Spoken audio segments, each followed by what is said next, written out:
Hey everyone, welcome to the stream. It's the Mariners against the Pittsburgh Pirates.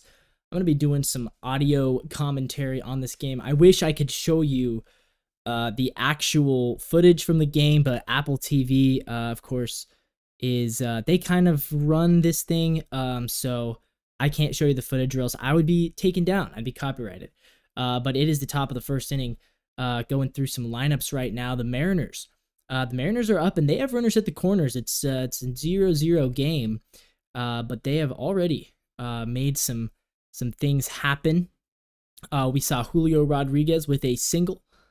Cal Raleigh lined out, and Randy Arozarena got hit by a pitch. That's where we are right now. 2 outs, 2 on for the M's right now in the top of the first inning. Jorge Polanco is at the plate, second baseman for the M's, with a 1-1 count. Polanco taking a big swing and a miss.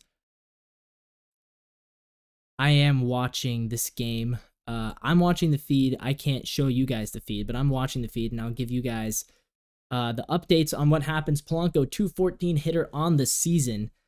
Of course, had a tough game. Had a tough first half of the season. But he has been looking better. I don't want to say he's completely fixed everything, but he's been better.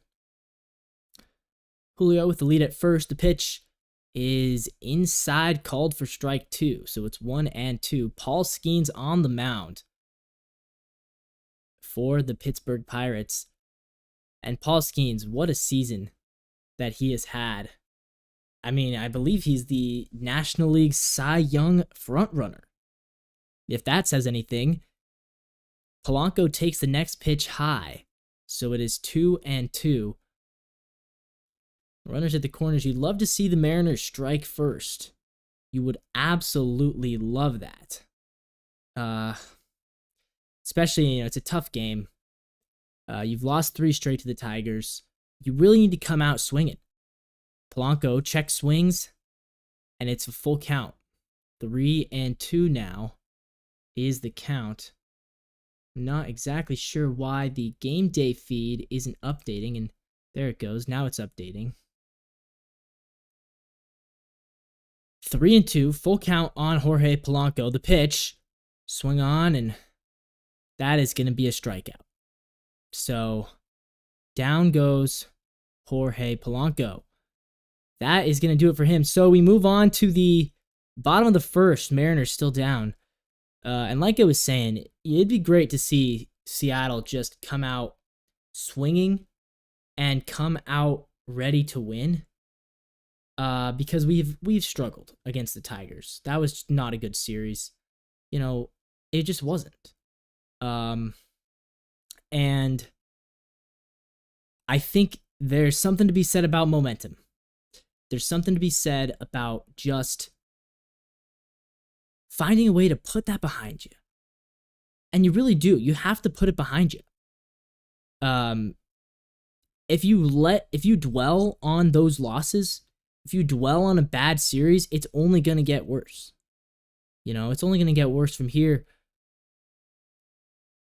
We need to stop the losing. We do. And I'm not one to be, a homer for the team when I have to criticize them. But I just think that there are times when the Mariners play really well. There are times when the Mariners look like one of the best teams in baseball. And there are also times when it looks like they fell asleep. And now my camera just went out. Sorry about that. There are times when it looks like the Mariners literally aren't trying at the plate offensively. And we need, in my opinion, every single game matters the same. Whether you're playing the Tigers and it is, a random day game in Detroit, or whether you're playing the Yankees in New York or the Astros in Seattle. Every game matters the same, right? And I think that's something that I wish this Mariners team could show more of. Because I see a lot of especially on day games and especially against bad teams, I see a lot of low energy baseball games from this Mariners team. And I think that needs to be fixed. I think that's the number one thing where I'm like, just play every game like it matters equally. Because when we show up with energy, with hype, we can beat anybody. And we showed that against the Phillies. All right, we're back. It is now the bottom of the first. This game is back underway. And it's Logan Gilbert on the mound for the Mariners in his 25th start of the season. He's a 7-8 record despite having a 2.91 ERA, 154 innings. He's been really good. He is a Cy Young candidate as he faces off against the Pirates' leading man. That's Andrew McCutchen. Andrew McCutchen getting things going here for Pittsburgh with a 31% reach base probability, according to Apple TV. Gilbert's first pitch in there for a strike. Excuse me, that was a second pitch. It's a 1-2 count. I guess now it's a 2-2 count. So actually, the feed that I'm watching the feed on Apple TV. The feed I'm watching updates after the online feed, which is crazy. Gilbert just threw a ball, but it was actually there. We just saw an out. So McCutchen struck out. I haven't seen it yet. Guys, I really wish I could show you the feed. I wish I could. But I know I'd get copyrighted. So I just saw the strikeout. Good pitch on the strikeout. Really good slider from Gilbert. First pitch to Bryan Reynolds is a ball. Checking out the Pirates starting lineup. Got McCutchen leading things off. He's the DH. Bryan Reynolds in left field. O'Neal Cruz is the shortstop.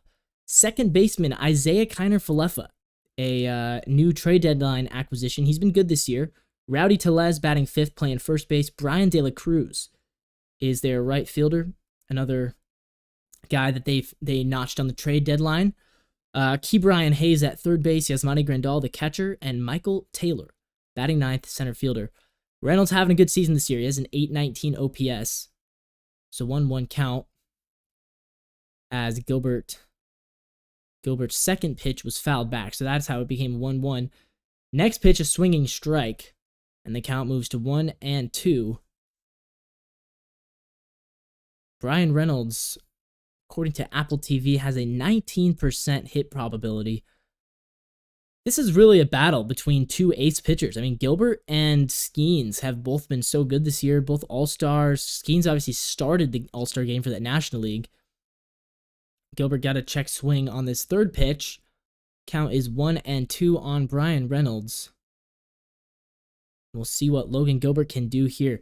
Looking at where Logan Gilbert ranks in the American League for pitching, he has been so good. Let's look at the whole MLB, actually.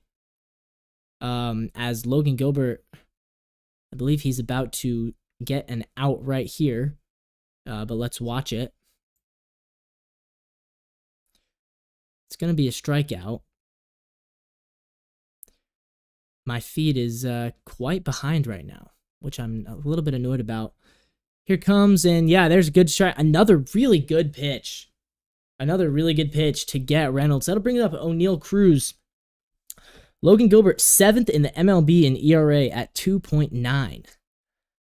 He is behind Ronel Blanco, Hunter Green, Zach Wheeler, Corbin Burns, Chris Sale, and Tariq Skubal. Of course, Paul Skenes does not qualify for the ERA crown.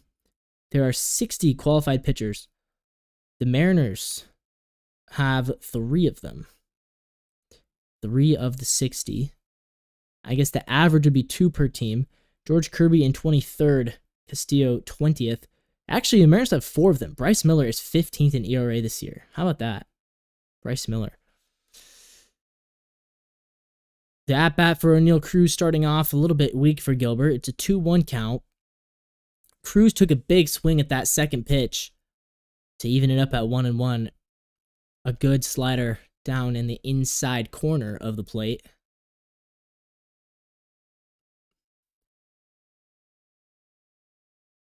Of course, Gilbert also finds himself 14th in strikeouts with 152 now.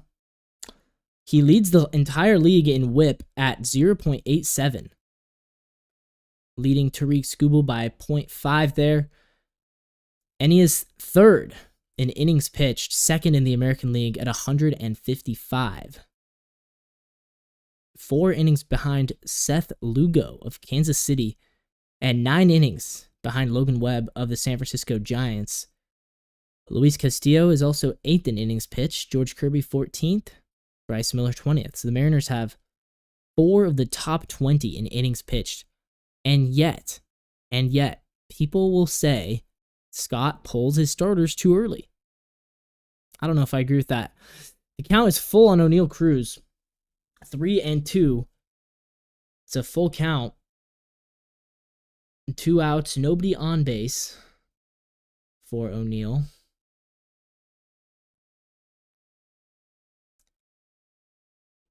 And he strikes out looking. So there we go. Logan Gilbert, 1-2-3 inning with 3 strikeouts. How about that? Mariners are through the first inning. It's still 0-0. If you're talking Cy Young races right now, looking at between Gilbert and Tariq Skubal, is that the only 2 in the AL? No. Personally, I think Tariq Skubal is better than Gilbert. Corbin Burnes, I think, has a pretty solid argument as well. Corbin Burnes rocking a 2.71 ERA right now. Corbin Burnes also, he actually does not have as many strikeouts. Burnes is 137 to Gilbert's 150.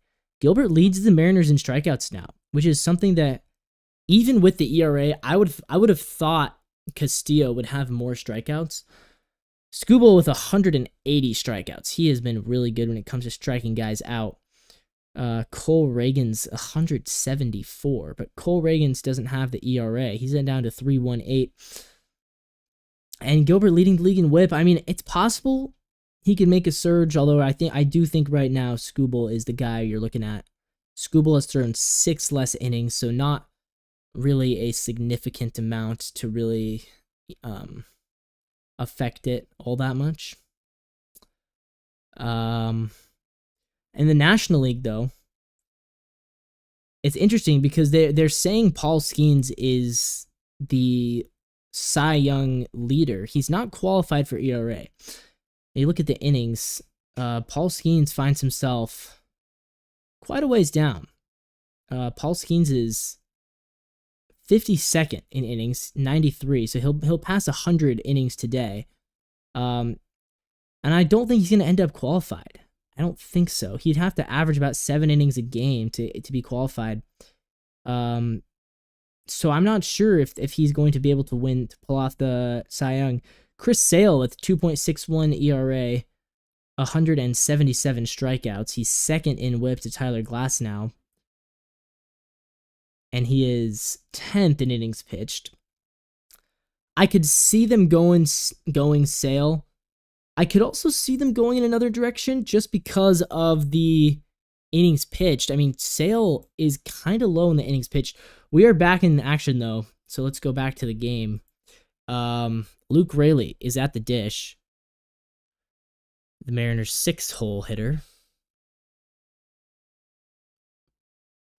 14 homers on the season. Second on the Mariners. As he's looking at an early 1-2 hole.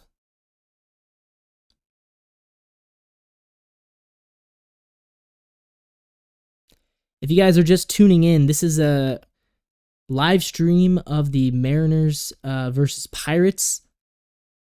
I cannot show you the actual game, so I can just show you, all I can show you guys is this. All I can show you guys is this screen and my face in the corner talking, but I'm narrating what's going on. So if you can't watch, if you don't have Apple TV Plus, tune in here.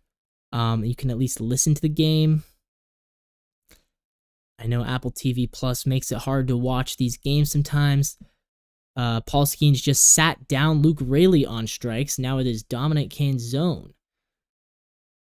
Starting in right field, he hasn't played much lately, has he? If you guys have any questions, by the way, leave them in the chat. If you want to just talking Mariners. I'm not really a traditional radio guy. I'm not trying to make this like a traditional broadcast. I want to interact with you guys. I want to talk Mariners. If you guys disagree with anything I say about the Mariners, let it be known. Tell me that. You know, I want to know these things.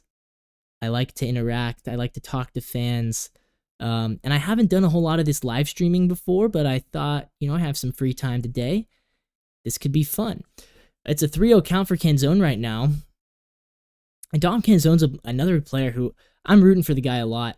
I hope that he sticks around. I feel like the outfield is really crowded, though. What with, you know, you got Julio, Mitch, Luke Raley, obviously Victor Robles, who's been pretty good this year, although he has been cooling off. Randy Rosarena, obviously, and Dom Canzone. So that's 6 guys. That's 6 guys in the outfield, and all of them are going to be back next year. I guess perhaps you could get rid of Mitch, perhaps, but even still, that leaves you with 5 outfielders. Dom Canzone, he draws the walk. I worry for Dom Canzone that because we have Rayleigh, Randy, obviously J-Rod, and Robles, the 4 R guys, they all start with R. That's weird. He's kind of blocked at that position. So it makes me wonder, could Canzone be a potential trade candidate? That's possible. It's also possible that, you know, injuries happen. Or maybe you keep him as a 4th outfielder and make Mitch your full-time DH. That's the other possibility. But either way, Josh Rojas at the plate right now. Another guy we're going to have to make a decision about this offseason. Rojas with a 1-1 count. And now he flies it out left field. It's going to be caught by Brian Reynolds for out number 2, bringing up Leo Rivas. We'll see what Leo Rivas can do at the plate, the rookie shortstop. Glad to see him getting some time. Nothing against Dylan Moore, but man, sometimes Dylan Moore goes on cold streaks, and it can be hard to watch. And I love Dylan Moore for what he is. I think he's a really, really good utility player. I think it's really impressive the way that he's able to play literally every single position. And also, sometimes you need to give other guys a chance at shortstop. So I'm glad that Leo Rivas is getting that chance. He looks at ball 1 way high. Ball 2 coming in low. So Rivas with a nice count right now. Nice opportunity. He's hitting 194 on the season, 4 runs batted in, no home runs yet. Skenes' next pitch, outside. Excuse me, that was the 2-0. I just watched the second ball. The third pitch coming in up high for a strike. Skenes is looking good right now. He's looking sharp. But there's another ball. So 3-1 count to Rivas.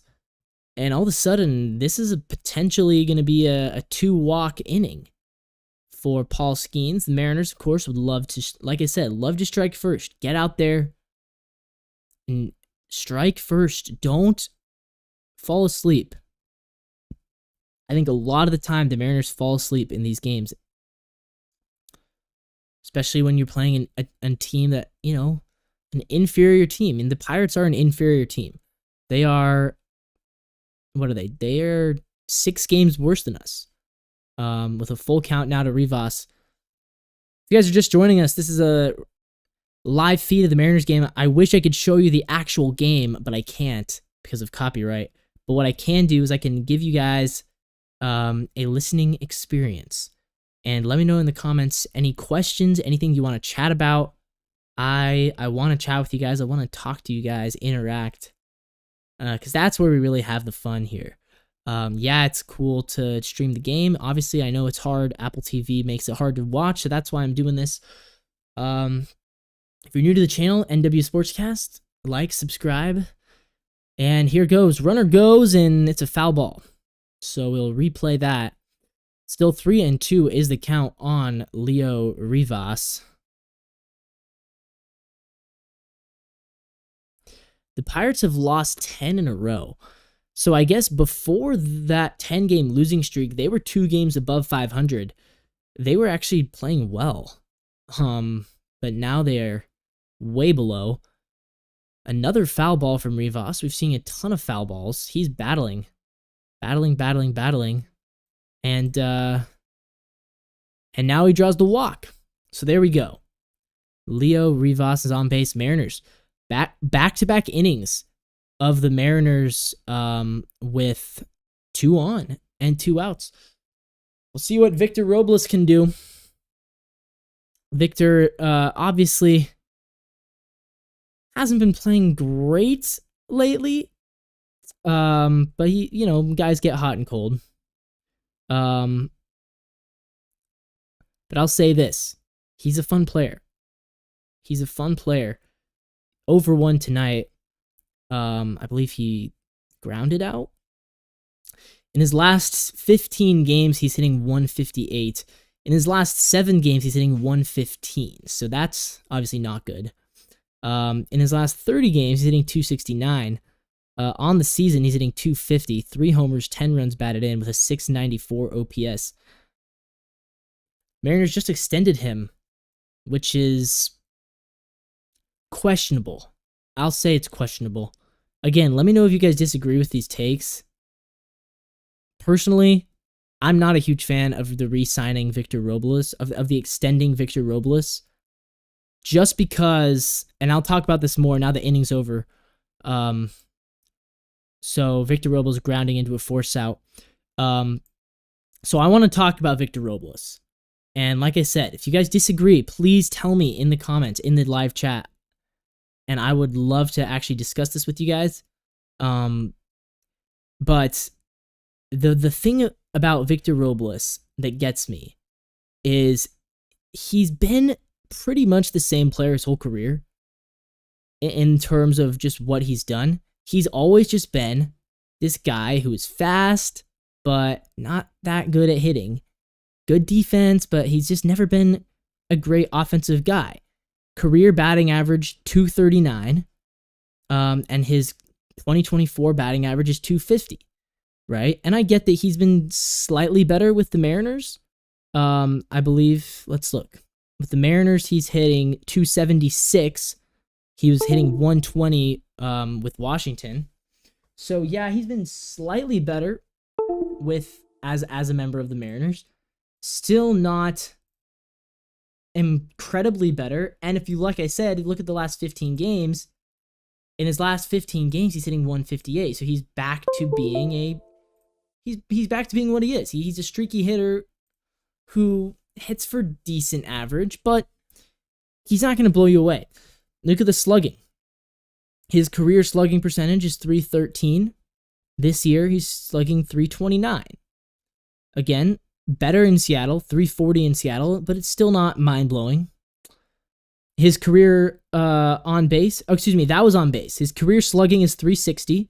This year, slugging .365. His career OPS is .673. And this year, his OPS is .694. So has he been better this year? Sure. Has he been better with Seattle? Sure.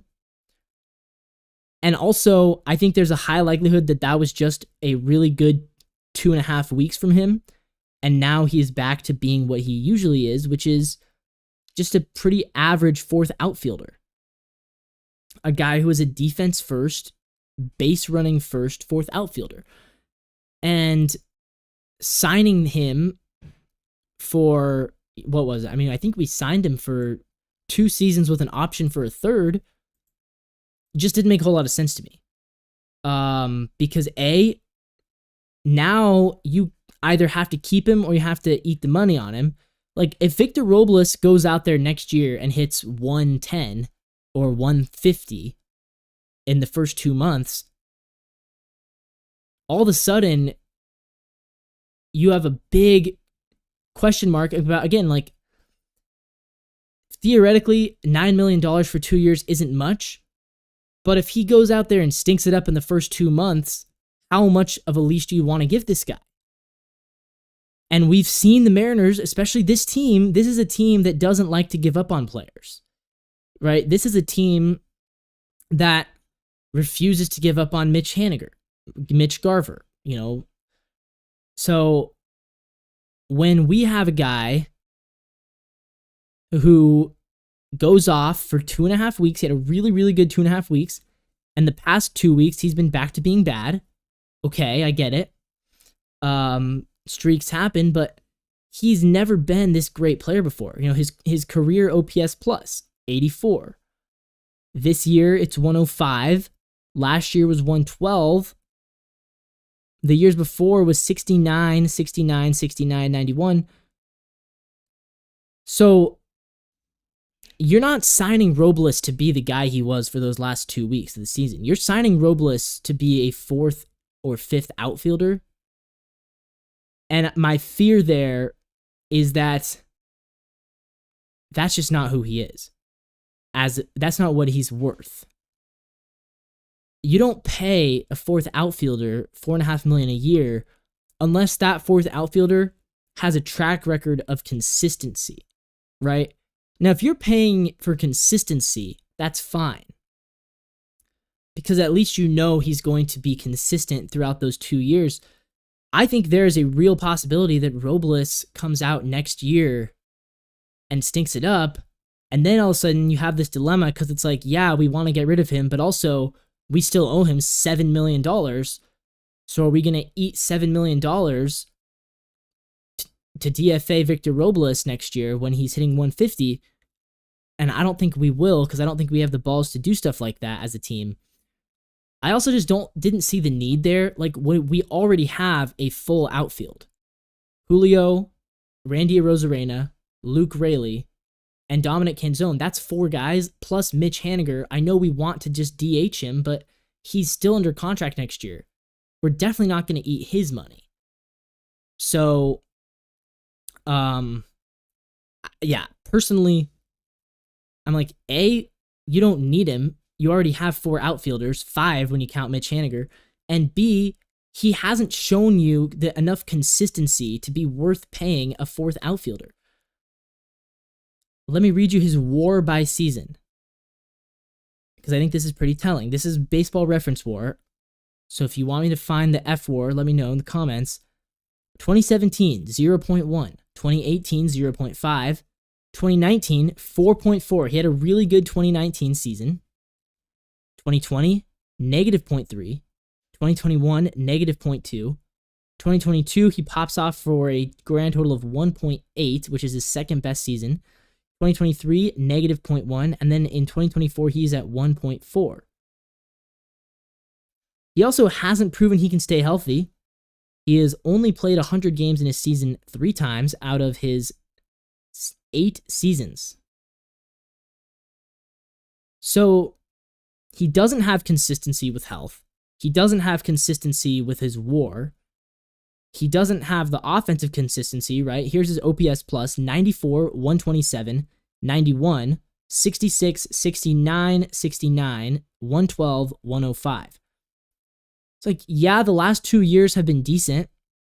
In the last 2 years, he's hitting 272 with a 354 on base, 108 OPS plus. That's in 95 games. Still only has 3 homers, 25 stolen bases. That's nice. So again, though, is it worth paying a 28-year-old who is a defense-first 4th outfielder based off of 95 games of being slightly above average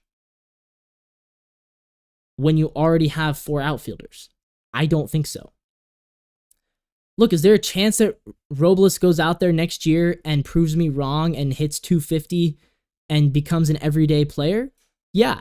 Maybe the plan is for Luke Raley to move to first base.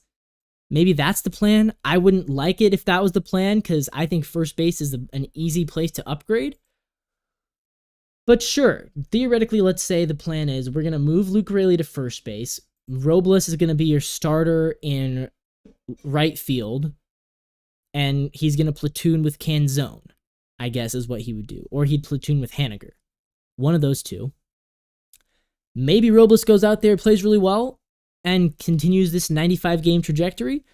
It's also possible he goes back to doing what he's been in Washington for most of his career, which is super inconsistent and not good. And if that's the case, I don't think it was smart to re-sign him. I don't think it was smart to extend him. I also think we probably could have got this guy for nothing. You know, like, who was going, like, right, we signed him when he was hot. I get that. We signed him when he was playing really well. But also, was there a market for Victor Robles? Was there really going to be a market for Victor Robles? I feel like we could have signed this guy for a 1 year, $1 million contract when the season was over. Especially based off of how bad he's been the past 2 weeks. Sorry, I got on a real tangent about Victor Robles. Let's go back to the game. Man, you guys are not interacting. Please, chat with me. Tell me if you disagree. I want to know. I want to hear you guys' disagreements. I want you guys to chat. You guys are just not interesting right now. Come on. Tell me you agree. Tell me you hate me. Tell me this is boring. Tell me you disagree. Tell me anything. I want to see these chats. The Mariners still tied with Paul Skenes and the Pirates 0-0 as Randy Arozarena is called out on strike 3. So it is now the Mariners all of a sudden offensively not picking up at where they should be. Like I said in the pregame, come out here with a bang, right? Come out here with a bang. Because this is a game that you don't have to win it. No games are a must win, but it's a game you'd really like to win. You've just lost 3 straight to the Tigers. You're kind of reeling a little bit. And at some point, got to make things happen. Especially when you're falling. You're now 3 back of Houston. Don't let this thing go overboard. Let's see. Has Houston played yet today? They have not, but they play the White Sox, so they're probably going to win that game. Although it is Garrett Crochet, so that's good. Cal Raleigh pops out to Isaiah Kiner-Falefa, so that's 2 outs in the inning, 2 quick outs for Paul Skenes. You know it was going to be a close one when it's 2 Cy Young candidates, Gilbert versus Skenes. As J-Rod comes up to the dish, the designated hitter. He's 1 for 1 with a single on the day. I believe he's the only hit for the Mariners. Yeah, he does. We'll see what Julio can do. Let's hear it in the chat, guys. What's Julio Rodriguez going to do right now? Yep, he's going to ground out. All right, so that inning is over. Mariners offense, 1 hit through 3 innings, and they have struck out 6 times? 7 times? Let's see. How many times have they struck out today? Again, you can give him a pass if you want. I mean, it is Paul Skenes. He's a good player. They've struck out 3 times. Only 3 times. Okay, that's good. That's good. But still, we'd like to see a little bit more winning and a little bit less getting out.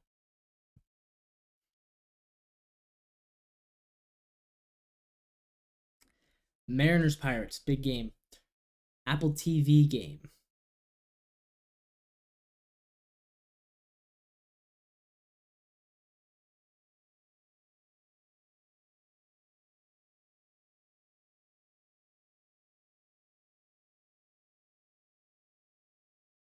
Welcome back. If you're just joining us, this is the Mariners versus Pirates live audio feed.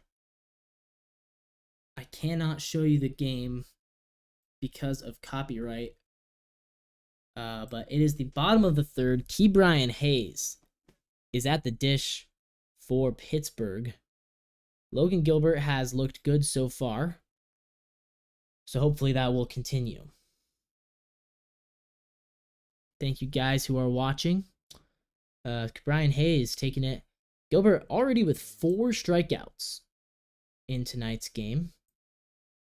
We'll see what he can do against the Pirates' 3rd baseman,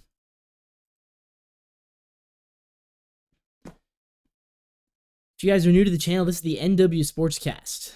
Make sure you like, leave a chat, subscribe, ask me questions. If you have any questions, I want to answer them. I want to talk to you guys. This is fun for me. It's fun for me to interact. That's why I do this, right? Why do I do this? Is because I like to talk to you guys and interact, talk about Seattle sports. I'm as big a Mariners fan as it comes. We just went on a huge tangent about Victor Robles. But now we are watching the game, still waiting for this at-bat to get underway. The longest drought without a division title. You'd think it would be the Mariners, right? 22 years since the Mariners have won their division. No, it's actually a three-way tie between the Pirates, the Rockies, and who was that? There's another team in there. We just saw the graphic from Apple TV. There's a three-way tie. The Pirates have not won their division. Guess how long? Nobody's going to chat. All right. 31 years. The last time they won the division would have been 1993. That was, I think, they either still had Bonds or they had just lost him to the Giants. It has been a long time since the Pirates have won anything. They have made some wild cards. So they haven't been in the playoffs, but the NL Central has been tough for them to win. Gilbert gets Ke'Bryan Hayes on a ground ball, so that's going to be out number one. Yasmani Grandal now at the plate. I did not realize this guy was still playing until a couple days ago when I looked at the Pirates lineup. I thought he was out of the league, to be honest. Let me know. Did you guys know that Yasmani Grandal was on the Pittsburgh Pirates? Because I sure didn't. I sure did not. Has he been having a good season? No. He's hitting 195 with a 562 OPS, 4 homers, 19 runs batted in, 1 stolen base. 0-2 count for him. We'll see if Gilbert can get him. Gilbert already with 4 strikeouts on the day. The Mariners team leader, the Mariners ace. And yeah, I do think he's the ace. Again, let me know in the comments. Is Logan Gilbert the Mariners ace? I would say yes. I know some people would say Castillo. I know some people might say George Kirby, although maybe after that 15-1 loss, I don't think it's George Kirby. But I've said most of this season, I think Logan Gilbert is the Mariners ace. And that's just because A, the volume that he's able to pitch, and B, his numbers have been really good. And he's the one they chose for the All-Star game. He's the one who was out there representing the team. I think he is the ace of this team. But again, let me know in the comments. Let me know in the live chat. Do you agree with that? Do you disagree with that? Let me know, because I want to hear.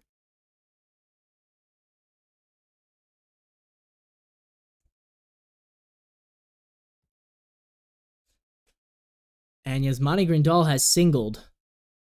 It's a ground ball, a chopper, kind of a bloop single into the outfield. So there goes the no-hitter.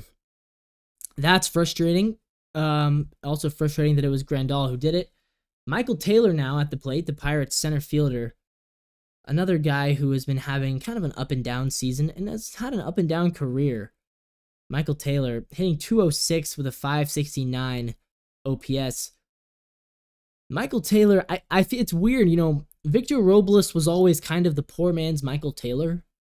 Like a defense first center fielder, more of a fourth outfielder, gonna steal some bases, is gonna hit for a decent average but no power.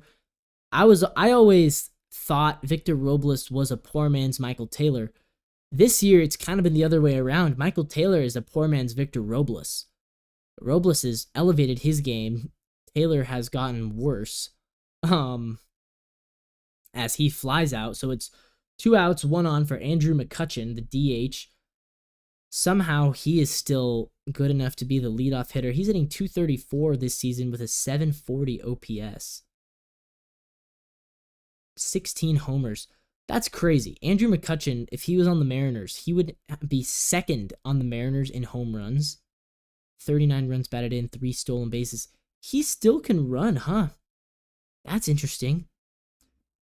For a 37-year-old, he still has 3 stolen bases, 1 triple, 14 doubles. Not great, but I would just not expect even 3 stolen bases. So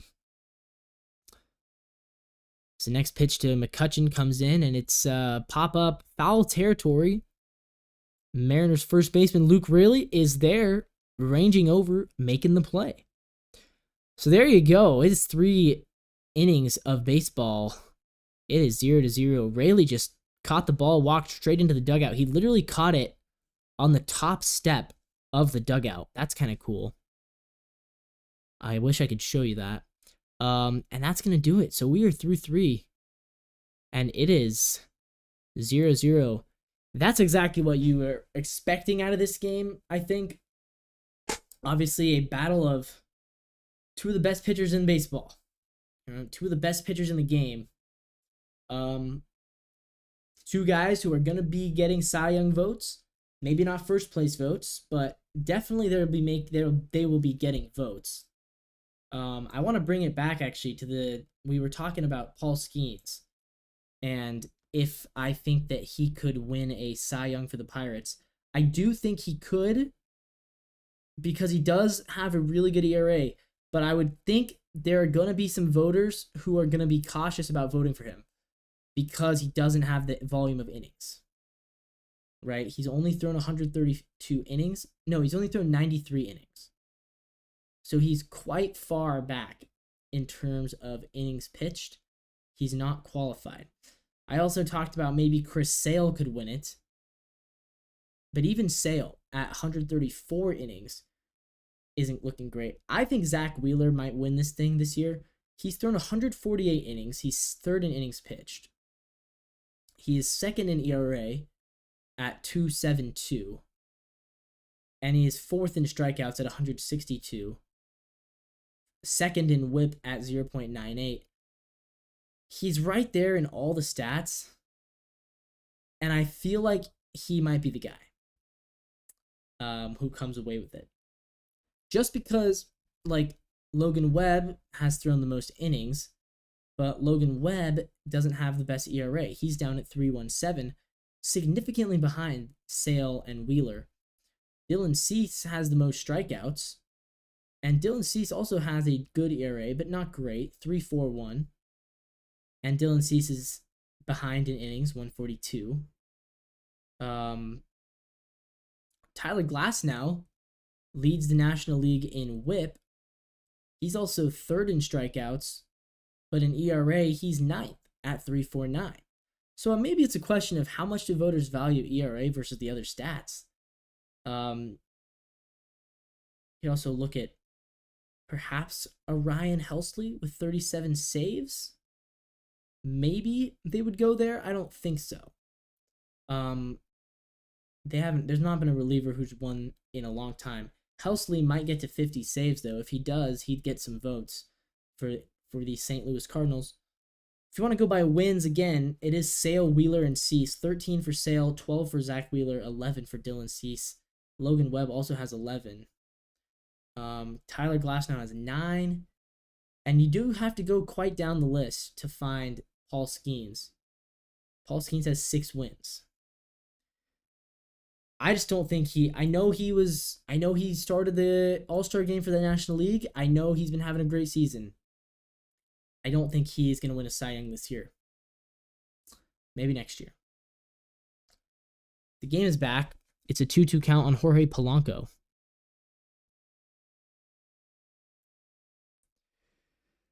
We'll see what he can do. Paul Skenes sure has a great mustache, though. I wonder if Livy Dunn is over there in the audience. Perhaps she is. Top of the 4th inning. Skenes is a plus 700 to win the National League Cy Young Award. See, that's crazy to me. So he is the betting favorite, I guess. Is that what that means? I don't know much about betting odds. I'll look that up at the next break. Please, guys, chat with me. I want to see your chat. Nobody is live chatting. This is sad. As Polanco Draws a walk. So again, that's the 4th walk of the day for Skenes. 3 walks and a hit batter. So he hasn't given up a lot of base hits, but he has allowed some traffic on the base paths. Luke Raley now is at the plate, the first baseman. He's been seeing a lot of action at first base. I'll say that. He's been seeing a lot of action at first base ever since we got rid of Ty France. Is he the future starting first baseman? That's a real question mark, I think. I think there's a real chance that 2025 opening day, Luke Raley is your first baseman. I think the signing of Robles makes that more likely. So, I don't really know. I hope that he's not. I would rather Raley plays in the outfield and we get a upgrade at first base. Because if you keep Raley and just move him to first, then it's like, okay, well, it's just the status quo, right? You're just keeping it what it was. It's the 2-1 count right now to Luke Raley.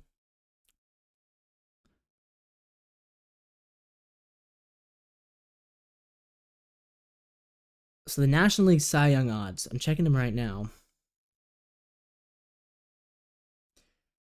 The AL, Skubal is your favorite. Corbin Burns is number 2. Seth Lugo is 3rd. Logan Gilbert is 4. And George Kirby is 5. That is as of 3 days ago. That was before Kirby's rough start. The NL Cy Young odds, Chris Sale is actually the favorite right now. Zach Wheeler, number 2. Skenes is in 3rd. Interesting. Chris Sale has never won a Cy Young, by the way, so that would be his first. It feels like he's won it before, just because of what we've seen. I'm going to announce this. I know you can already see what happens, but I'm going to announce this because I haven't seen it yet. It's coming up on Apple TV. Here it comes. 3-1 count to Luke Raley. The pitch to Skenes. Swung on, hit well. Deep right field, and that is way gone. Way gone. So the Mariners striking first indeed. Top of the 4th inning. It is 2-0 Seattle. How about that? Luke Raley, he seriously has power. Like when he gets a hold of one, he can hit the ball. Good for him. Love to see that. Come on, guys. The comments are dead right now. 2-0 Mariners.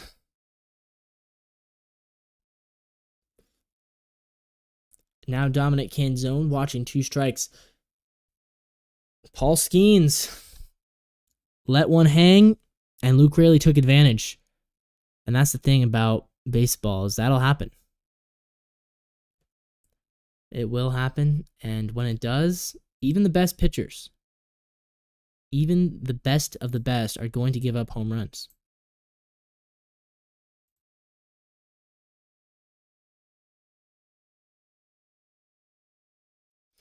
See what Canzone can do. He's hitting .212, 7 homers, 14 runs batted in, 687 OPS. How does he only have 14 runs batted in? I feel like he has more than that. Like, for the whole season, only 14? His numbers with RISP must not be good if he only has 14, and 7 of those from home runs. Has he just hit a bunch of solo homers, or like, does he only hit homers? I don't know. He does kind of feel like he only hits homers, to be honest. He does, though. He has a lot of solo homers, because every time Canzone homers, it's like happening late in the game, and it always feels like it's meaningless. Like it's a solo home run when we're down by 5 late in the game. So Canzone struck out, and now Rojas just went down. He just took a big hack, and he is on his knees right now. The trainers are out. Uh-oh. Now he's standing up, trying to walk it off, and I think he's going to be okay. He's with a trainer right now. I think he's going to be okay. Looks like he fouled a ball and it hit his foot. That's one of the most brutal ways to get injured in baseball. It really is. He is up, though, and we'll see. It's an 0-2 count. He's walking it off, and he is going to finish this at bat. So that's good. Mariners catching a break, if you will.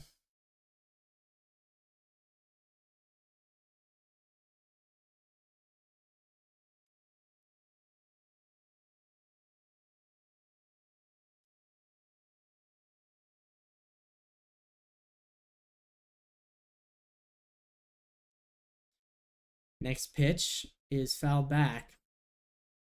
Still an 0-2 count. And now Rojas strikes out. So Skenes started the inning off strong, then gives up a home run to Luke Raley after the walk to Polanco. Now it is 2 outs, nobody on base for Leo Rivas.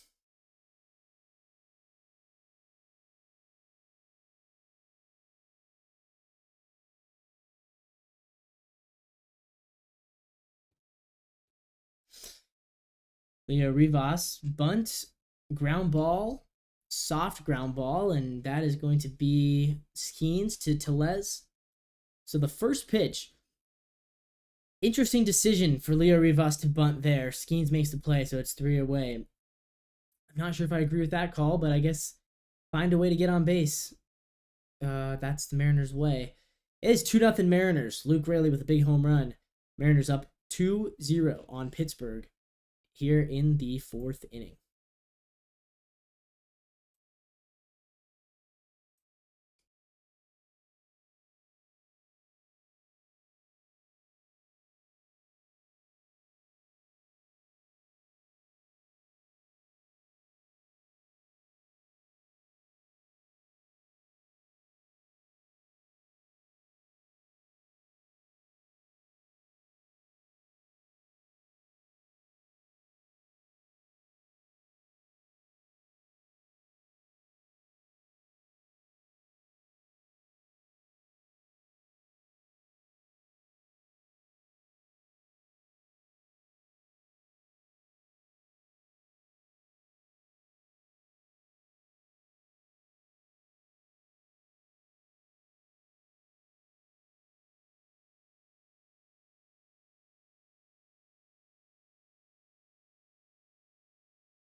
All right, so I left to go get some water. Thank you to you guys who have stayed watching. I left to go get some water, and the Mariners are now only winning by 1. Brian Reynolds walked. IKF driving him in. I feel like IKF always is getting the Mariners. Like, doesn't it? Let me know in the chat if you agree, disagree. It feels to me like he's always like been a thorn in our side. Back when he was with Texas, he used to really frustrate me. And now, and then when he was with Toronto, he was annoying, and now he's annoying us as a Pirate. So that's annoying. Rowdy Tellez, a 3-1 count right now for him. We'll see what he's able to do. In play.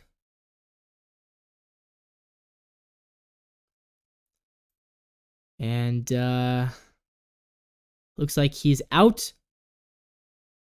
Ground ball. Ground out to Polanco. IKF, though, moves over to third. So there's now 2 outs. Kiner Falefa, the tying run, is on at third base for Brian De La Cruz. And now a mound visit for Logan Gilbert. Got to feel a little bit for the Pirates. I mean, they went out there and they actually tried at the deadline, which is something they don't normally do. They haven't been competitive in years. But at the deadline, they were 3 over 500. And they went out there and they made things happen. They traded for Brian De La Cruz. They traded for Isaiah Kiner Falefa, 2 guys who are both, I wouldn't say they're massive impact players. Again, I don't want to act like these guys are amazing. Especially De La Cruz has not been having a great season. But even still, De La Cruz, when with Miami, was hitting .245 with a .417 slugging, .706 OPS. With Pittsburgh, Brian De La Cruz is hitting .191. 208 on base, 191 slugging. He does not have an extra base hit in 12 games with the Pirates. His OPS with the Pirates is .399. He has been awful ever since he got here. And the same thing with Falefa. Falefa's, I think, been a little bit better since coming over to Pittsburgh. But even still, looking at his 2024 splits, Isaiah Kiner Falefa with Toronto was hitting .292, 758 OPS, 338 on base, 420 slugging. Now he is hitting .234 with Pittsburgh, 280 on base, 642 OPS. So they went out there, they got 2 bats who they liked in De La Cruz and Kiner Falefa, and both of them have gotten worse, and the team has lost 10 in a row. And I feel bad for that. I mean, look, losing 10 games in a row sucks for any team, but especially sucks after when it happens. A, they were in the thick of a wildcard chase, and B, they had just made 2 big trades, and then they lose 10 straight. That is a gut punch. De La Cruz grounding out to Leo Rivas, and the inning, so it is 2-1. Mariners through 4. Luke Raley's home run so far has been the difference maker for the M's in this game. I'm going to have some water because I am thirsty.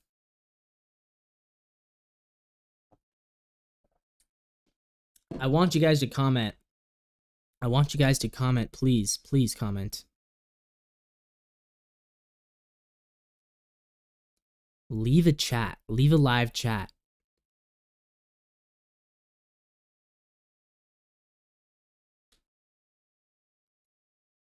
Nobody? Wow. Okay. Well,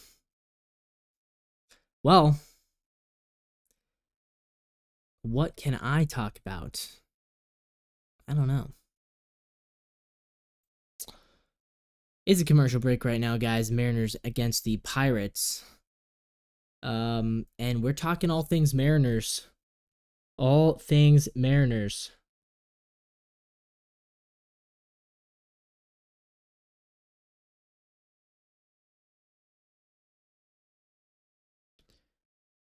And hey, we have a comment.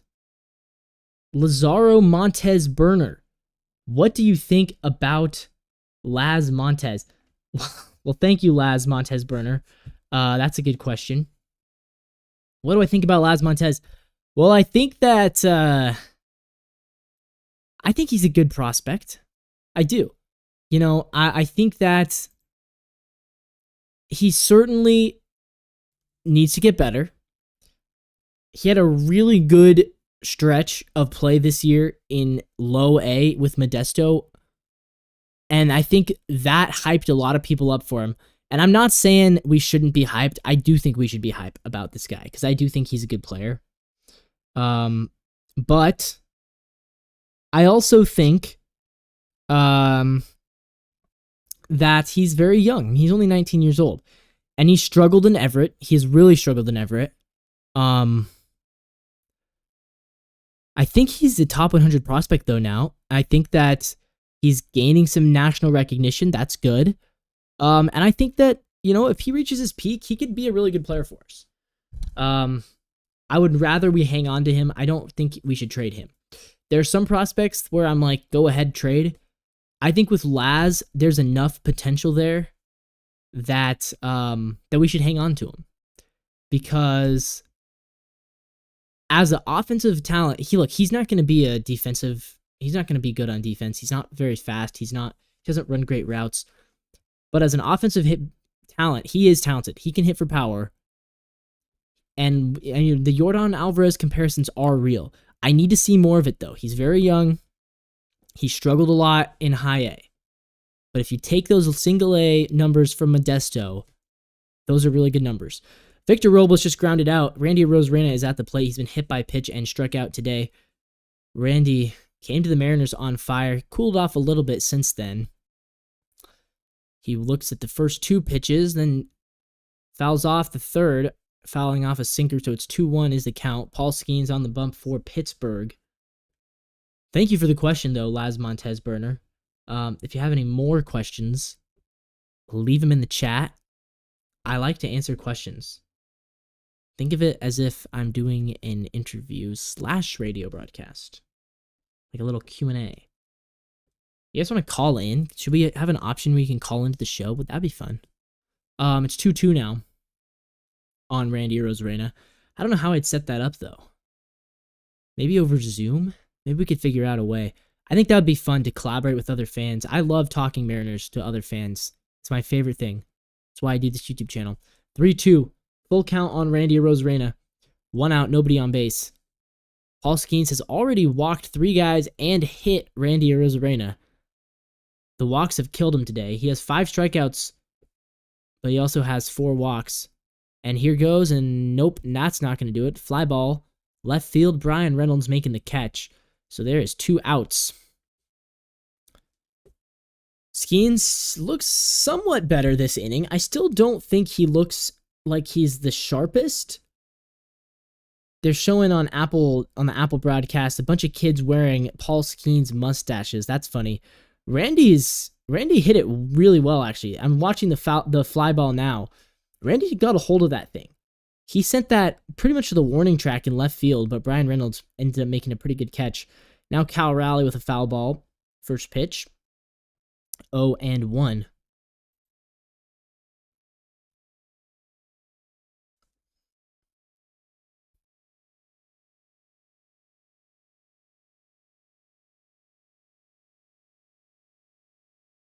And now a swinging strike.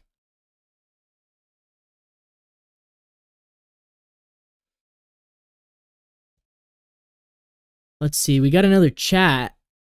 Laz Montez Burner again. When will Laz be called up to Seattle? When will Laz be called up to Seattle? I'll answer that question in the next break. At least I'll give you guys my prediction. I don't know. I couldn't tell you when he'll be called up. I'll give you my prediction, though. After this at-bat, Cal Raleigh down in an 0-2 hole. High likelihood he strikes out here, just knowing Cal. He fouls it off. Still 0-2.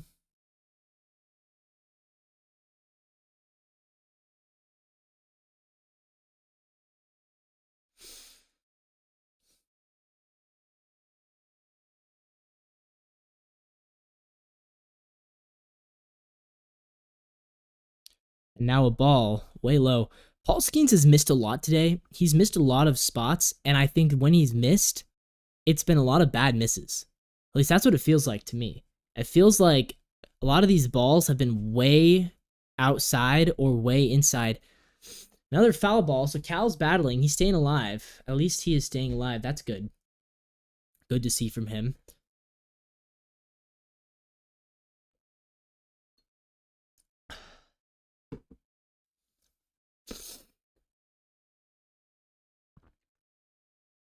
Cal's a fighter. He's good. He's a good hitter. Not that time. He strikes out swinging on a ball. Another inside slider. Skenes gets him on the slider. So the Mariners, we're halfway through this game. It is 2-1 Seattle. The question from Laz Montez was, when will Laz be called up to Seattle? Good question. I would say, well, let's think about this. So he's currently in high A. Next year, he'll be 20. Let's say next year he starts the season in high A, gets called up to double A. And then let's say at 21, he starts the season triple A. So I'm going to say 2026. I think 2026 he'll be on the team. I don't know if he'll be 22. No, he'll be 21 in 2026. I don't know if he makes the opening day roster. I would guess he doesn't. I would guess at some point in the 2026 season, he'll get the call up as a 21-year-old. Again, I don't know if he'll be a starter by then. I would say by 2028, I would guarantee he's there. And I think he'll play a good amount in 27, get his first taste of it in 26. That's my prediction. And I think by 2029, you're looking at a full-time DH. I don't think he plays outfield past the age of 25. But as a DH, he can be really good. He could be a Jordan type DH. He could be a Big Papi type DH. Just someone who goes out there, hits 40 home runs a year, hits 260 with 40 homers a year, 800 OPS. That's something we've been lacking since Nelson Cruz. But I don't know if Laz will ever be the true star of this team. But if he can be the number 2, he'd be the best number 2 we've had in a long time. So I'd like for that to happen. But again, thank you for the question, Laz Montez Burner. Do anybody else has other questions? Let me know down in the comments. Let me know in the live chat. We are waiting for the next at-bat to get underway as Logan Gilbert back out there against Ke'Bryan Hayes. It's 2-1, battle of Cy Young candidates. Logan Gilbert and Paul Skenes, both of them are currently third place in the Cy Young odds for their respective leagues. And the first pitch to Ke'Bryan Hayes is called for strike 1. You see, I've got my Mariners cup. I like this cup a lot. I do get sad seeing the good vibes sticker because Gino is not on the team. I still think generally there are good vibes surrounding this Mariners team. I think it is still a good vibes sort of a team, but Gino really brought the energy, brought the vibes. Ke'Bryan Hayes strikes out. That's the 5th strikeout of the day for Logan Gilbert, his first since the 2nd inning. Brings up Yasmani Grandal. Grandal, of course, has Grandal has the second hit, had the first hit for the Pirates today. 1 of 3, I believe. 1 of 2, actually. He singled into right center field and broke up the no-hitter. And now he goes deep in homers. Wow, let's watch this thing. Let's see if I can watch this. Yasmani Grandal. Are you kidding me? This guy who's been terrible all season, just his 5th home run of the season, on the first pitch. Gilbert looks in, the stretch, the pitch, swung on, crush, he bat flipped it. Yeah, he knew it. Deep right field, way gone. Tied game 2-2. Damn. Yasmani Grandal still has a little bit of pop in that bat. Not the player he once was. Brings up Michael A. Taylor, or as I have nicknamed him, as I have coined him, he is a poor man's Victor Robles. Michael Taylor, former Twin, former Royal. He spent a lot of time in the AL Central. Spent a lot of time on teams that aren't necessarily all that relevant. He also played for the Nationals when they weren't good. Did he get a ring with Washington? Comment down below, guys. Does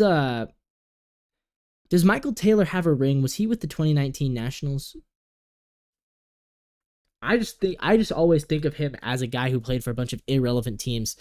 This one's in play, no outs. It is, let's see. Come on, single.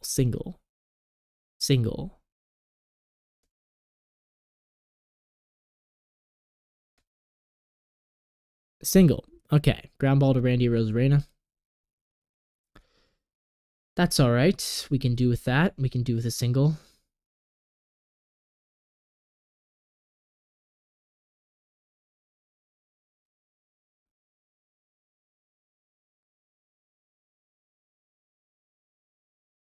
Michael Taylor actually has had an underratedly good career, 99 home runs, so he's one away from 100, 12.5 career wins above replacement, 236 average.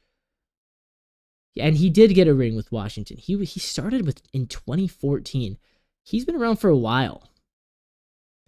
But yeah, other than a couple good years with Washington, he has spent a lot of time on pretty irrelevant teams. He hit 21 home runs last year. That is not something that I knew. He was actually kind of good. Career OPS 81. So he's never been a great hitter. Only one season he's been above 100. So yeah, he truly is a poor man's Victor Robles. He steals the bases, plays good defense. His batting average isn't terrible, but he does not hit for power at all. Except for last year when he hit 21 home runs. And that's how he's at 99 total. He steals second base. And then advances on a throwing error. So he's now at third. Still just the one out for Andrew McCutchen. And this could quickly become trouble for Logan Gilbert in a tie game, 2-2 game. McCutchen on a 3-1 count. If he walks McCutchen, he would have runners at the corners. You got to wonder now, is somebody going to start warming up in the Mariners' pen? Gilbert's only at 68 pitches, but you don't want to leave him out there to dry if things start to get ugly. All tied up at 2 apiece for the Mariners and Pirates. McCutchen has a 45% chance of an RBI according to Apple TV. With a full count now, he swings at the 5th pitch. So a 3-2 count. This is a big at-bat, I think, because I think if McCutchen goes down, I think Gilbert can get out of it. If McCutchen gets on base, I start to worry. Big at-bat right here for Logan Gilbert. Brian Reynolds sitting on deck, obviously a dangerous hitter himself.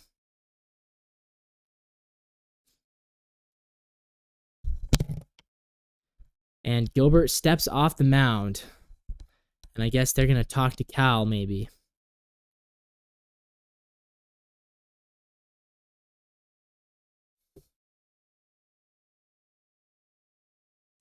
And that's trouble, because that is in play.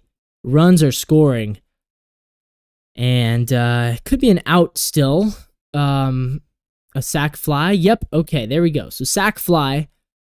I guess it's not the worst thing that could have happened. McCutchen is out on a sacrifice fly. Randy Arozarena makes the catch. Michael Taylor scores. Let's see. So Pirates take the lead. It's now 3-2. Thank you to the new watchers, by the way. We're up to 7. Let me know, guys, if you have any comments. Leave them in the chat. Ask me questions. I want to hear them. We can't watch the live stream because of copyright, but I am giving you guys my commentary. Yeah, so it was a good, well-hit ball, but not going to be a home run. You could tell off the bat. Randy Arozarena out in left field. He did try to make the throw. It bounced offline to Cal. And Michael Taylor's a fast guy, so that makes sense that he's able to score there. So it's 3-2 Pittsburgh. 2 outs, nobody on now. Brian Reynolds at the dish. It's an 0-1 count. Welcome, Paulie D, to the stream. Good evening, Mr. Paul. Glad to see you here. And now again, in play, no out. Let's see what's happening here. And it is a fielding error. Dang, Jorge Polanco losing it with a fielding error. So the Pirates with another base runner. If he scores, that would not affect Gilbert's ERA. Gilbert kind of, I don't know. It's tough to say because I feel like he's had a good game. He's also allowed 3 runs in 4 2/3. Obviously it affects his ERA. It affects his positioning in the Cy Young. Every single game at this point, Logan Gilbert is being scrutinized by baseball writers as he is currently number 4 in the American League Cy Young odds. He has to be pretty much good every game the rest of the way if he wants a chance to win the award. Obviously, look, awards are not everything. I make it out to be a big deal.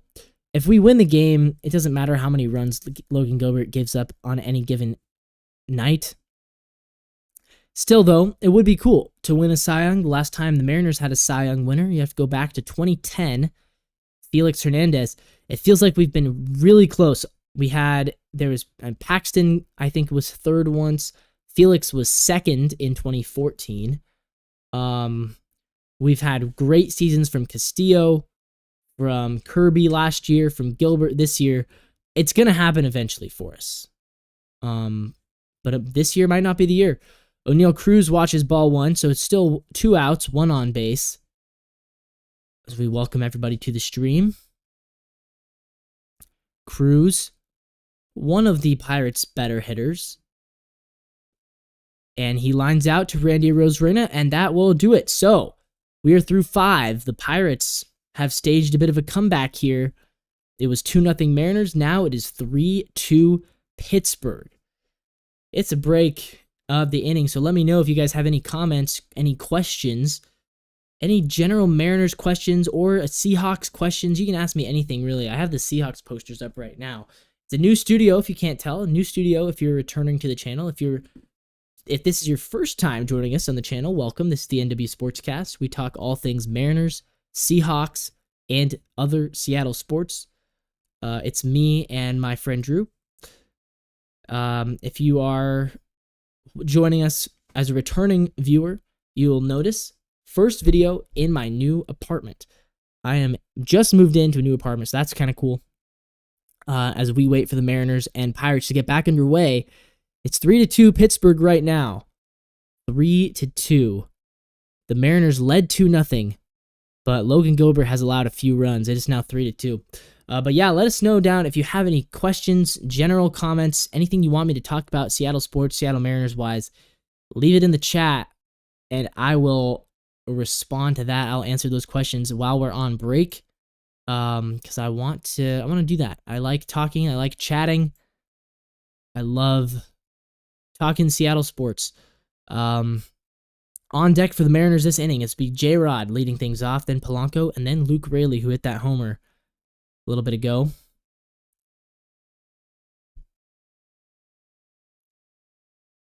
Paul Skenes, I believe, is coming back out there for another inning. He is kind of working a pitch count now. His pitch count's starting to get up there, but I do think he's going to be back out there for another inning, if I'm not mistaken. But we'll see.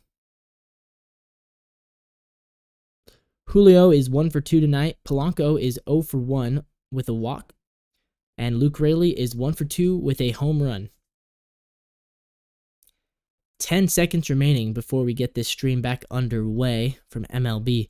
I really wish that I could show you guys the live feed of the game, but copyright strikes make that really tough. So Julio will be leading things off for the M's. In the top of the 6th, Mariners got to make up a run. It's the first pitch to Julio is a ball. Pauly D, looking forward to future videos. He's curious what is going on with the Mariners. So heartbreaking to watch lately. Paul, I agree with you 100%. I think my take, as we have let's see, Julio doing something. We'll see what he did. No outs. He's on base, and it's a double. There we go. His 11th double of the season. He's on at second. Yeah, you're right, Paul. It's been heartbreaking to watch. The Mariners have struggled, to say the least. And even since the All-Star break, we've been better, but we're 11-11 since the All-Star break. We went into the All-Star break 4 games above 500. We lost the first 2 after the All-Star break. Since then, we are 11-9. So in our last 20 games, we've been okay, but we still haven't been great. And I think it boils down to just the offense being inconsistent, because our pitching staff has been good. As you see, all these great games from Miller and from Wu and from Gilbert and Kirby and Castillo, the pitching staff's been really good, but it's just been an inconsistent offense that has been struggling. I hoped that Randy getting here would change things, and it really hasn't. I think we're 7-7 since we traded for Randy, so we're about an even 500 with Randy on the team. It might be a little bit. We might be like 8-6 actually, but we're barely above 500 since trading for Randy. And I thought he was going to be a spark plug. I really did, and he kind of has been in some ways. I think he does bring some good energy that we need, but there's still just a general inconsistency there. Missing JP hurts. I'm not sure how much it hurts. He hadn't been all that great before he got injured, as Polanco just sent a moonshot into right field, but it was a sac fly. So Julio now on third for Luke Raley. So 1 out, tying run at third. Raley is 1 for 2 with a homer and a strikeout. He hit a 2-run home run back in the top of the 4th. That put the Mariners on top 2-0. And the other thing, Paul, that has been hurting the Mariners is the bullpen. I mean, look, the bullpen needs to be better. We've seen Jimmy Garcia, who we just traded for. He's blown a couple of games since he got here. We've seen a guy who I defended, and I'll still defend him. But Gregory Santos, his injury didn't help. Taylor Saucedo's been pretty good. Munoz has been really good. I appreciate him. We've also seen, Jonathan Hernandez blew a lead once. We've seen there's somebody else also. Well, Trent Thornton, another guy who I'll defend Trent Thornton a lot. I like Trent Thornton. But he's had some tough games. He's had some tough outings. So I think it's a combination of the bullpen blowing some leads, and it's been the offense just being inconsistent. Paul agreed the pitching staff is great the entire season, but yeah, this is just rough. It is really rough, Paul. I agree. And I think, if we end up missing the playoffs this year, we'll have wasted a historically good pitching rotation. And it's at-bats like these that are so important. There's a runner on with an out. Luke Raley coming through here would be huge for us. Tie the game up, make things happen. It's now a 2-2 count. Yeah, the bullpen has been weird. Yeah, some have been great, others have been questionable. You're right about that. Munoz has been fantastic. I have nothing to say about Munoz. I think he's been fantastic. I think he's been one of the best closers in the American League, one of the best closers in baseball. Outside of him, I don't really know. Who is our second guy in the bullpen? I guess it's Saucedo and Santos. Santos is theoretically should be our second guy. I think, honestly, the Matt Brash injury has hurt us so much. Just not having him there to be that stopper that he was last year. He was so good. He would just come in every time there was guys on base, and he shut it down. And without him, we've tried Spire in that role, and that hasn't really worked. We've tried we tried Stanek in that role, and he ended up getting traded, obviously. As Luke Raley still battling a 3-2 with a timeout right now. This at bat is huge for him. He needs to get on, and he does. He walks. So runners at the corners, 1 out for Dominic Canzone. We just said a little bit ago, Canzone does not have a whole lot of RBI this season. So let's hope that he can add to that. He's got 14 runs batted in this year.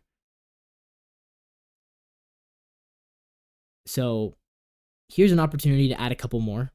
Got a mound visit right now for Skenes, and now things getting underway with Canzone. But yeah, no, the bullpen, I think I was hoping that Yimi Garcia would come in here and just be a stud right away.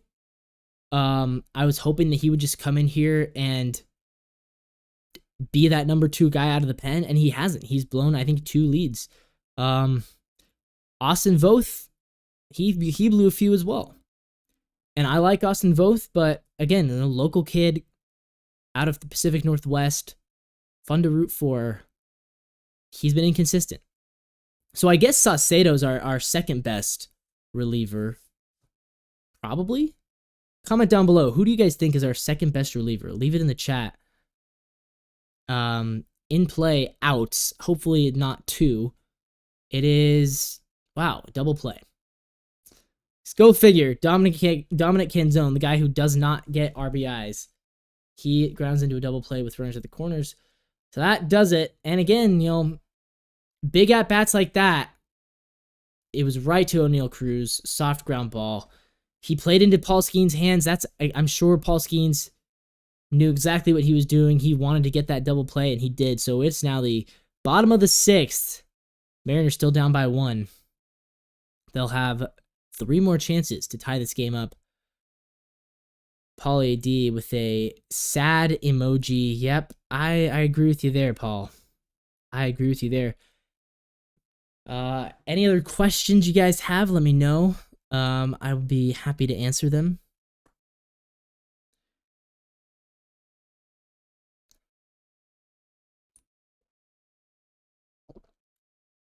But yeah, so far, it's been a good game, a pitcher's duel. And it's too bad that we're not the ones on top, because I think Gilbert has pitched well today.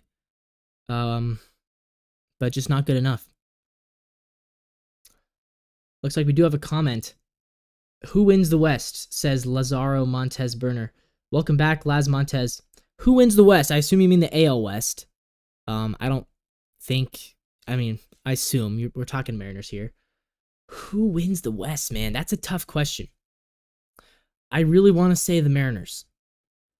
And I think I'm interested to see what does the Fangraphs odds say. Because we've been on top of the odds pretty much all season long. Even in the preseason, I think we had the best odds to win the West. But right now, it's hard to say the Astros aren't going to win the West. Right now, according to Fangraphs, the Mariners have a 20% chance at winning the division. The Astros have a 79% chance. That is tough. And it's tough because up until about a week and a half ago, we had about a 50% chance, and now they've really dropped us. Look, I don't want to say we're not going to win the West. I'm not going to definitively say that. But right now, I would lean Houston. I agree with those odds. I think those are good odds. As the game gets back underway, Kiner Falefa at the plate leading things off. Paulie D has a question about the Seahawks. When are we getting a breakdown on our prediction for the upcoming season? Also, what's your opinion about the joint practices? Paul, you're calling me out on this one because I have been slacking on my Seahawks coverage. I know I have. I'm sorry. I apologize. Yeah, you're right. I do need to do a prediction video. Maybe I'll try to get out this weekend, actually. I have some free time this weekend.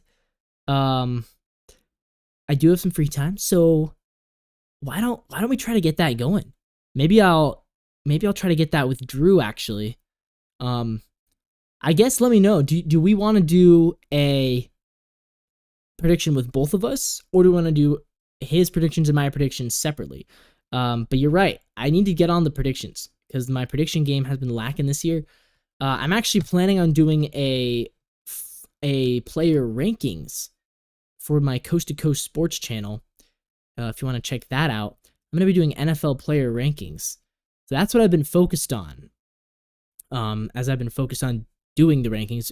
Next week is NFL player rankings week for the Coast to Coast channel. But for this channel, you're right. I need to do a Seahawks prediction. Right now, I'm kind of looking at a 7-10-ish, but I'll actually get the full updated prediction for you guys in a video. And then joint practices. Yeah, so we did one with the Titans. As there's Falefa somehow is on third now. I guess he stole second? No, throwing error by Gilbert to get him to second, and then a ground out to advance him to third. So 1 out, runner at third. Yeah, I think the joint practices have been generally, we've seen the defense playing well, and we saw that as well in the game against the Chargers, the preseason game against the Chargers. So I do think that we're showing signs that this could be a good defense. I'm worried about the offense. I don't know. It seems like we don't have the juice right now. I'm interested to see how our new center will play into things. I'm interested to see how the tight ends will play into things, because I'm not sure where our receiving core is going to go this year. I think that DK obviously is your number one, but there's some question marks right now about Tyler. Is he still a strong number 2 guy? I'm not so sure. I would worry about that.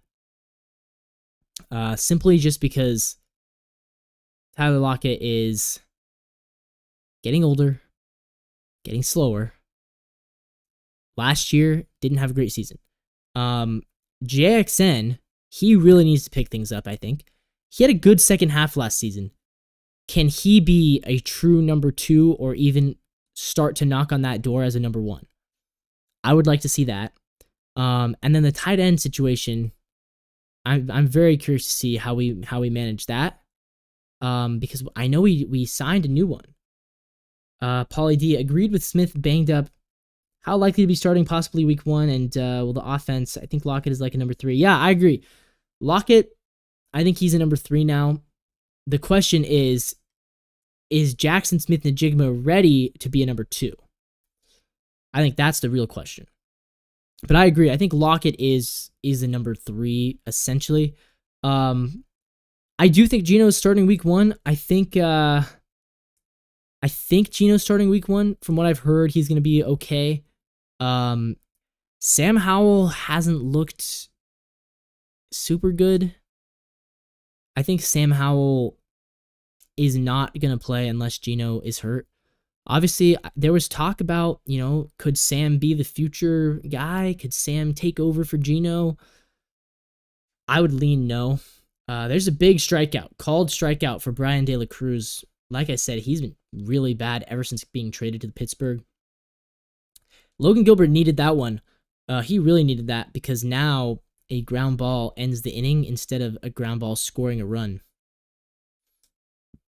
As Ke'Bryan Hayes steps up to the plate, 0 for 2. I'm very confused about, if you look up in the top left, what's going on with this live feed? It looks like they're showing the Mariners at bat still. I'm not really sure what's going on. I guess it's in beta mode. It is really behind. It is really behind. Because they're showing the Mariners' previous inning, I think. I can't really tell. Hayes at the plate. 1-1 count for him. But yeah, I do think Geno will start. I really just don't see Sam Howell threatening him for a starting spot at this point, unless Geno would get hurt. That's just how I see it. I don't know. It feels to me like Geno's pretty locked in there, and Sam hasn't played great in the preseason or in practices. I've seen some rough clips of Howell in practices. And you know what you're getting in Geno, right? You know what you're getting in him. I was very adamant in the offseason that I wanted us to draft a quarterback, and I still wish we did. But, we got Sam Howell for not much, so should be all right. Ke'Bryan Hayes in a 2-2 count. Logan Gilbert needs to get him out, especially because on deck is Yasmani Grandal, who has killed Gilbert twice today. Grandal having a nice day, so preferably we'd want to get Ke'Bryan Hayes out and move it along from this inning. We'll see what he can do. Runner on third. Logan Gilbert steps off the mound. Wants to hold his runner.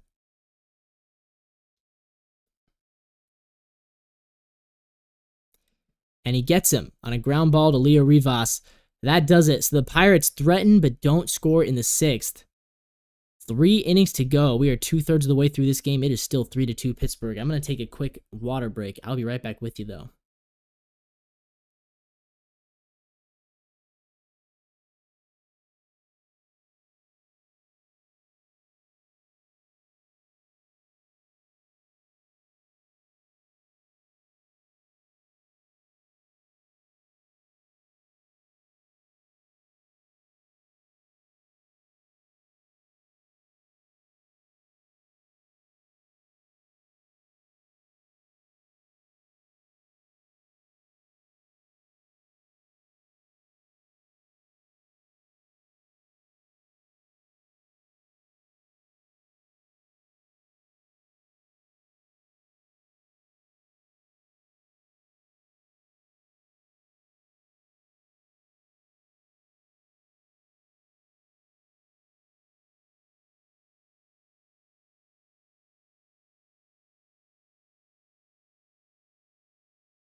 Well, welcome back to the stream, everyone.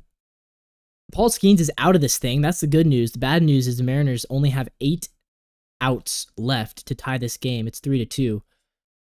Kyle Nicholas is now on the mound for Seattle. Or, excuse me, for Pittsburgh.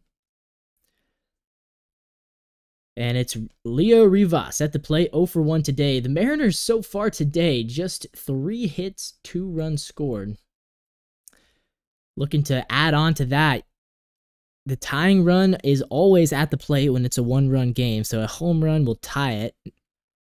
Leo Rivas does not give you the best chance at that. Maybe a Randy Arozarena, however, or a Cal Raleigh, they would probably give you a better chance. So hopefully one of them can get the job done. But for the Mariners right now, it's all about just keep it close and strike when you're able to.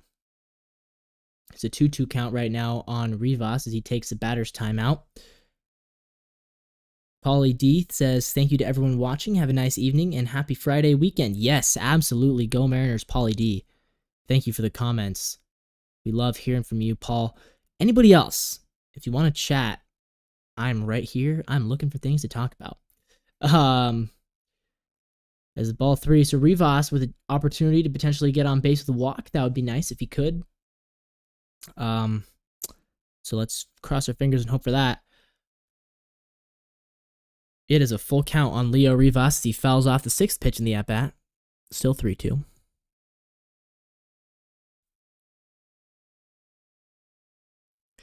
It is only 5:30. We have not even been here for 2 hours, and it is already... This game is in the 7th inning. This is a fast game of baseball. Kyle Nicholas. Next pitch, fly ball, center field. Michael Taylor is there, makes the play. So that's 2 outs for the Mariners here in the 7th. Mariners now down to their last 7 outs. 7 more outs before this game would be a loss. Come on, Mariners. You can do it. I believe in them. Victor Robles is over 3. We've talked a lot about Robles today. He's been really cold lately. It's making me question whether or not we should have extended him. Gotta be honest with you. See misses there, 0-1. Robles was so good for those 2 weeks.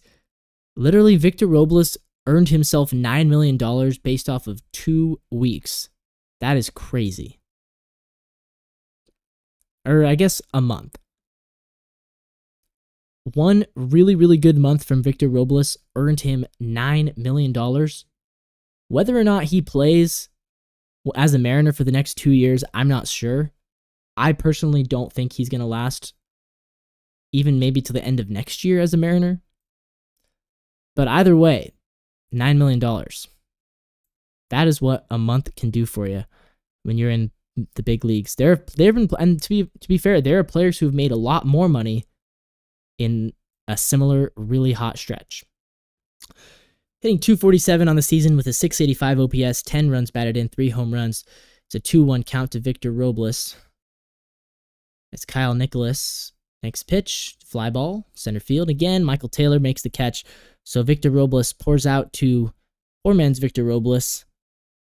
Michael Taylor and Victor Robles were teammates, actually, on the Nationals. They both won World Series rings in 2019. It is still 3-2. The Pirates still on top. The Mariners have 6 more chances to win this game.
Well, all right, welcome back. Austin Voth taking over on the mound for Logan Gilbert. Gilbert, decent game today, 6 1/3, allowing 3 runs. He did walk Michael A. Taylor, so if Michael Taylor scores, it will be on Gilbert. But yeah, let's see what we can do here with Austin Voth. Got to keep it close. It's 3-2. It's a close game. This game is still very winnable, especially with the way our offense is playing. We got Randy Rosarena, Cal Raleigh, and Julio Rodriguez in the 8th. So definitely a good opportunity to at least tie the game in the 8th inning.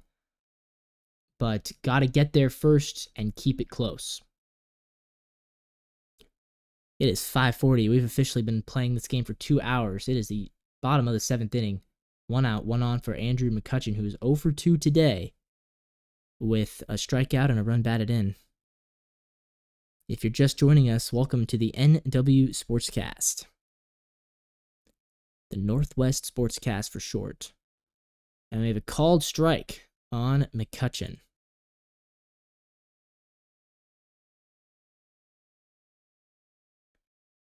And a ball, a sweeper from Austin Voth.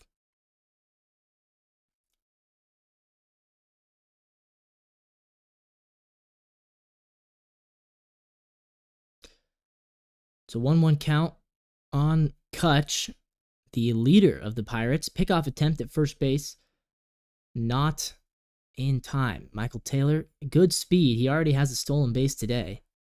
10 steals on the season for him. Good speed indeed.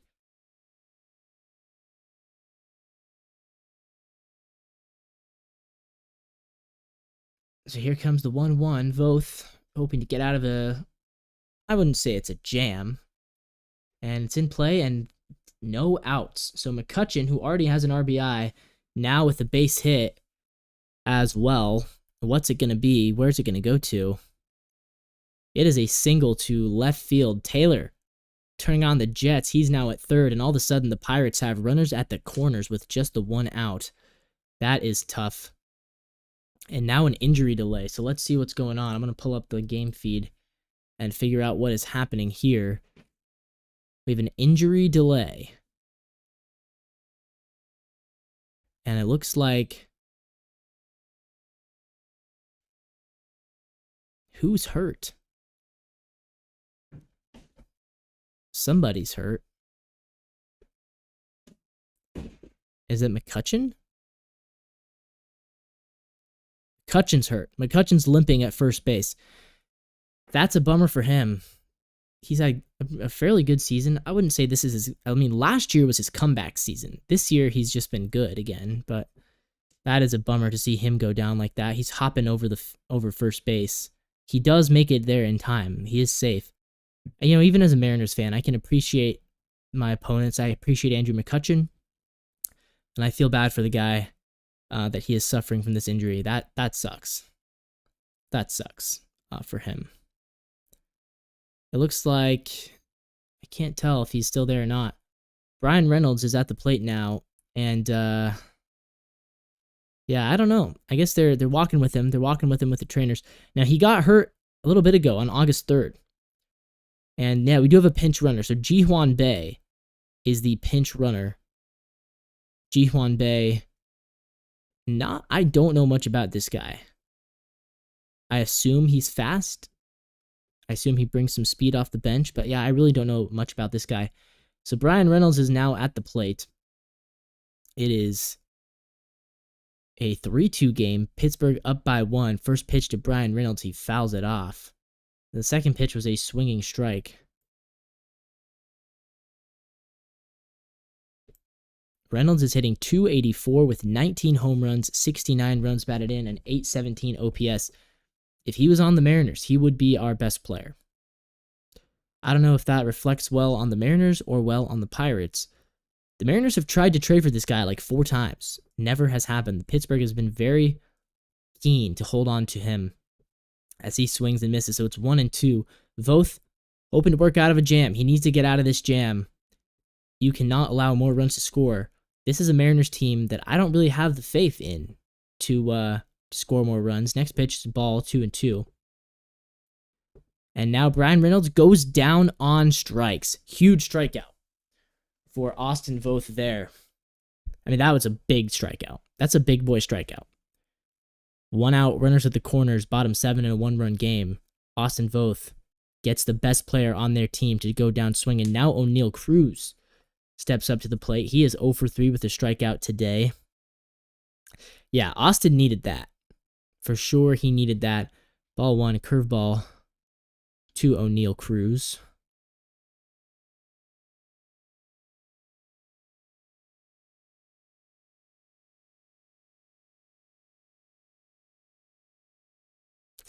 Now called strike.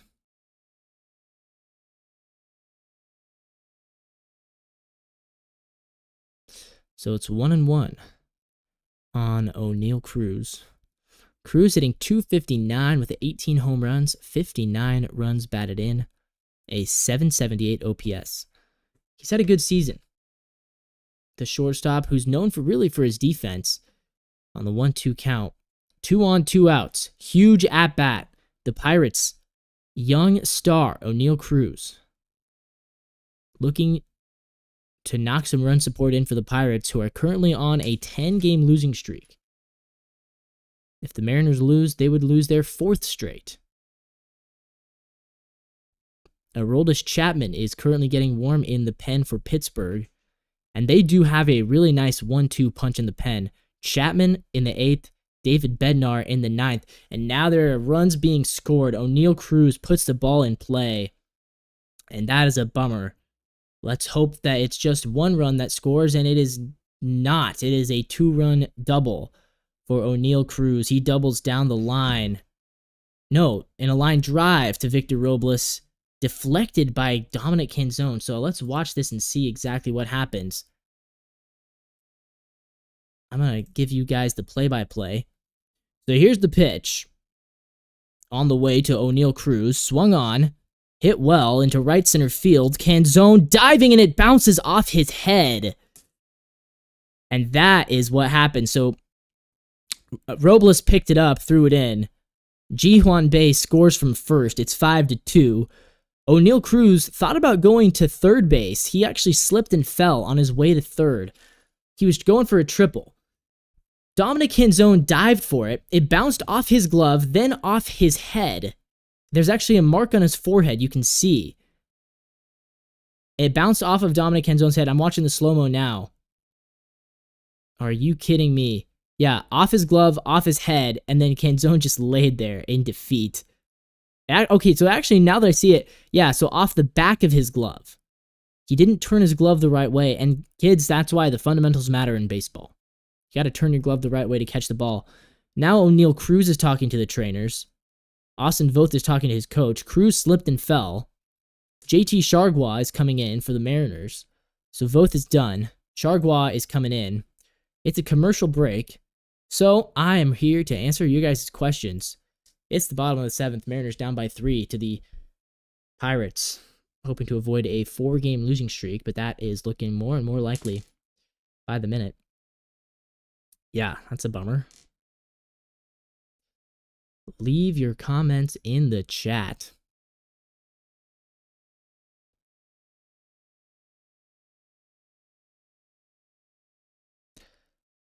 Laz Montez Burner says, what are the chances we make a comeback?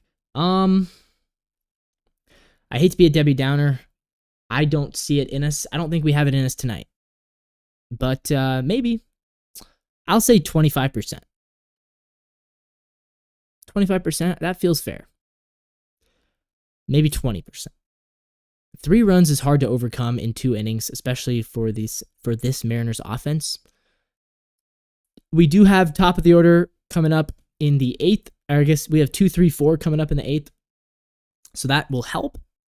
So Jared Triolo has taken over on second base for O'Neal Cruz. Is he hurt? How bad is he hurt? I don't know. Hopefully, for their sake, it's just a precautionary thing.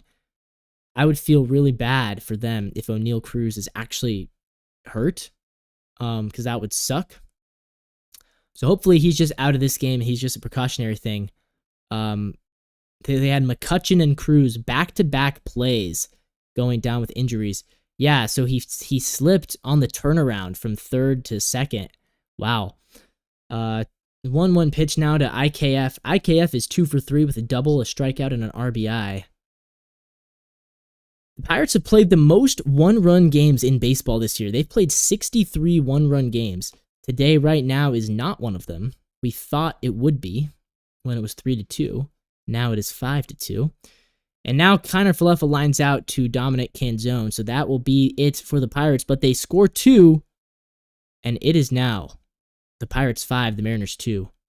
I'm going to take another quick break, get some food in me. I'll be back for the 8th. The Mariners, 2 more chances to come back.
Well, we welcome you back again. It is still 5-2 Pittsburgh. Randy Arozarena struck out, but made it to first base. It was a drop third strike.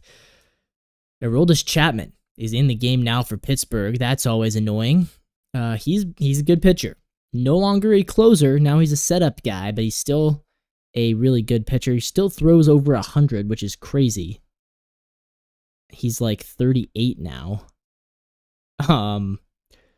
The Mariners have their work cut out for them for sure, but you know, good place to start is getting on base to start the inning off, and that's what Randy Arozarena did.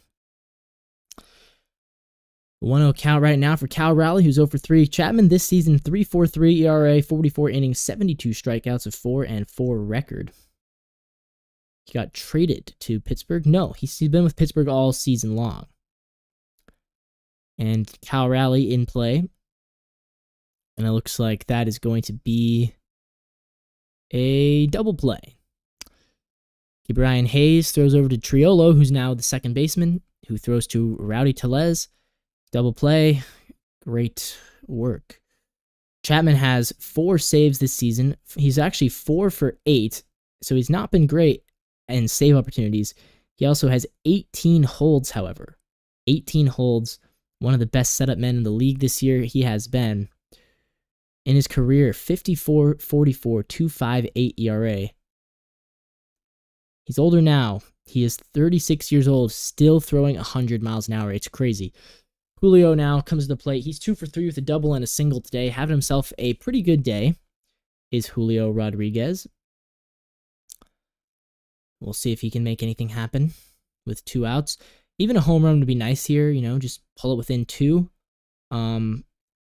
Julio's OPS is now up to 691. He is almost into the 700s, which is something that he has not been for most of the season. He's at 266 batting average after hitting his 11th double today. Chapman, a 1-2 count now after a ball 2. We'll see if Julio can take advantage.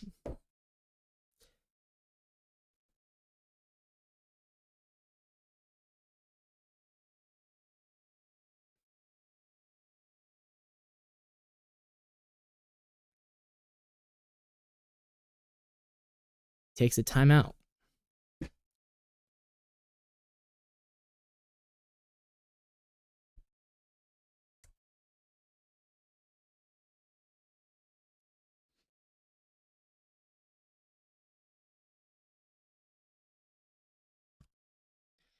This is an annoying game. Very classic Mariners game. There's ground ball to Jared Triolo, inning over. Very classic Mariners game here. We're not scoring. We're going to lose a close game to a bad team. Pretty standard for the Mariners. The Pirates haven't won in almost 2 weeks, and it looks like we are going to give them that first win. They've only won twice in the month of August. If that tells you anything. The Mariners have lost 3 straight, and they are about to make it 4. It's 5-2. Pirates. Tigers just beat us 3 in a row. Pirates leading 5-2, head to the bottom of the 8th.